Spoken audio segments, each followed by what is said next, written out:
Olá, eu sou a Cristina. E eu sou o Bruno. Bem-vindos à nossa conversa.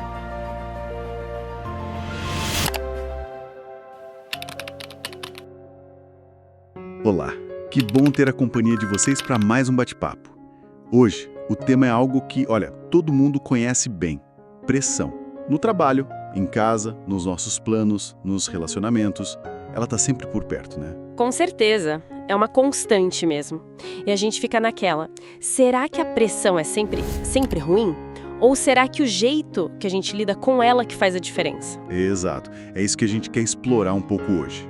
Vamos mergulhar em como a perspectiva da fé, especificamente a fé cristã, pode oferecer ferramentas para lidar com isso. A ideia não é fugir da pressão, porque, vamos combinar, isso quase nunca dá, né? Mas sim encontrar força dentro dela.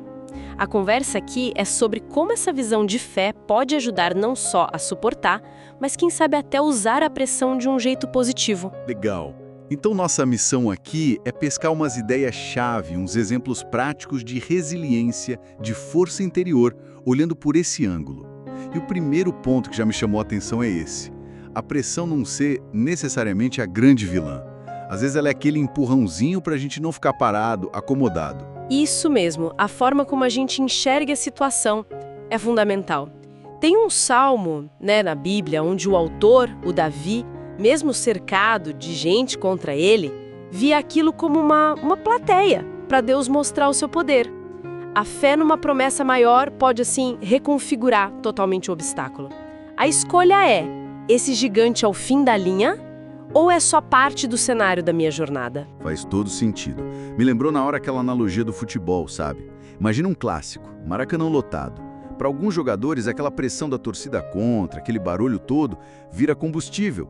Parece que eles até jogam melhor assim. É uma ótima analogia, e isso tem tudo a ver com a história. Se a gente olha para os primeiros cristãos, nossa, perseguições brutais, sabe? Imperador Nero, crucificações, leões na arena. A força deles não vinha porque a vida era fácil, pelo contrário. Vinha de uma convicção muito, muito profunda. Isso faz a gente pensar, será que o problema hoje é a pressão em si? Ou talvez a nossa mentalidade para encarar? E essa ideia do desconforto ter um lado bom é interessante. Como naquele exemplo do militar, né? O motorista que, mesmo no frio ou calor extremo, evitava ligar o ar, fechar a janela. Para quê? Para se manter alerta, focado. O desconforto mantinha ele ligado. Exatamente. E isso leva a gente para o coração do que estamos falando. A chave talvez não seja a ausência da pressão, mas a presença de algo maior, no caso, a presença de Deus ali, no meio da confusão. Os relatos bíblicos estão cheios disso. Daniel, por exemplo, aquele conselheiro hebreu na corte da Babilônia, foi jogado na cova dos leões por não negar a fé dele. E aí? Os leões, diz a história, não tocaram nele. Impressionante. Ou os amigos dele, jogados numa fornalha ardente, saíram sem cheiro de fumaça. Ou o próprio Davi, ainda menino, enfrentando Golias, o gigante. Aquilo foi o passaporte dele para outro nível. E Pedro andando sobre as águas? Sim, Pedro, um dos discípulos mais próximos de Jesus, conseguiu andar sobre a água agitada por um tempo, enquanto olhava para Jesus. Veja bem, o perigo não sumiu antes. A ajuda, a força, veio durante o aperto. A ideia que volta sempre é: Deus é suficiente, a presença dele basta. Isso realmente muda a perspectiva sobre a oposição também. Imagino, tem aquela ideia meio paradoxal, né? Se um projeto que você sente que é de Deus encontra muita barreira, talvez isso seja até um sinal. Um sinal de que está no caminho certo. É contraintuitivo, eu sei. A sugestão é focar em quem te chamou para aquilo, em quem te sustenta, e não tanto na oposição em si. Claro, precisa ter sabedoria, né? Mas a resistência, por si só, não é motivo para jogar a toalha. Falando nisso, preciso pedir sua ajuda rapidinho para compartilhar esse bate-papo. Se você está gostando, deixa seu like, se inscreve aqui para receber mais conteúdos como esse. E se puder, deixa uma palavra de positividade aí nos comentários. Ajuda muito a gente. Mas voltando, lembrei da história de Paulo, o apóstolo. Ele sobrevive a um naufrágio, chega numa ilha e aí é picado por uma cobra venenosa. Nossa, que sequência! Pois é, o pessoal da ilha olha e pensa: escapou do mar, mas a justiça pegou ele. Só que nada acontece com Paulo. Ele não morre. E aí a reação muda completamente. Totalmente. Começam a achar que ele é um deus e passam a trazer os doentes para ele orar, para ele impor as mãos. A mesma mão ferida pela cobra vira canal de cura. A perseverança dele ali, no meio da crise, abriu uma porta inesperada. Que exemplo forte! E reforça demais aquele princípio. Talvez o que a gente precise não seja só pedir Deus, tira essa pressão, mas sim Deus me dá mais de ti aqui no meio disso. Mais da sua presença, mais entendimento da sua palavra, mais daquilo que a Bíblia chama de autoridade espiritual. É como na oração do Pai Nosso, né? Seja feita a tua vontade, assim na terra como no céu.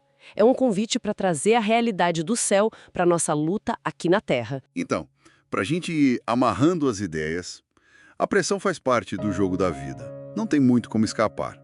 Mas a forma como a gente responde a ela, especialmente com essa lente da fé, pode transformar a experiência. Não é sobre evitar o problema, mas sobre como atravessá-lo, confiando que existe uma presença e promessas maiores sustentando a gente. A história e esses exemplos mostram que é possível, né? Desenvolver essa resiliência. Com certeza. E como colocar isso em prática, né? Uma coisa é não parar um projeto, um caminho que você sente que Deus te colocou, a menos que Ele mesmo te dê uma direção clara para isso. Tem aquela história do rei Jeoás que foi instruído a golpear o chão com flechas. Ah, sim, como símbolo de vitória sobre os inimigos. Isso, mas ele golpeou poucas vezes e as vitórias dele foram limitadas. A lição ali é sobre ir até o fim, sabe? Perseverar naquilo que Deus mandou fazer. Outra coisa prática é o que a Bíblia chama de se revestir, lá em Efésios 6. Não é passe de mágica, é uma atitude diária, consciente, de buscar a verdade, a justiça, a fé, a confiança na palavra de Deus. Como se fossem peças de uma armadura mesmo, se encher da presença dele, dos ensinamentos dele. Isso prepara a gente por dentro. Preparação interna. Gostei disso. E aí fica a reflexão pra gente levar, né? E se da próxima vez que a pressão bater forte, a gente tentasse olhar pra ela não só como algo pra suportar, mas como uma chance, uma oportunidade de ver essa suficiência de Deus de um jeito novo na nossa vida. E quem sabe, usar essa própria pressão como um degrau pra crescer, pra avançar pro próximo nível. Fica aí a pergunta. Preciso fazer um pedido rápido aqui. Se esse bate-papo está sendo útil, fazendo sentido, considere compartilhar com mais gente, deixar seu like, se inscrever aqui no canal para acompanhar outras conversas assim.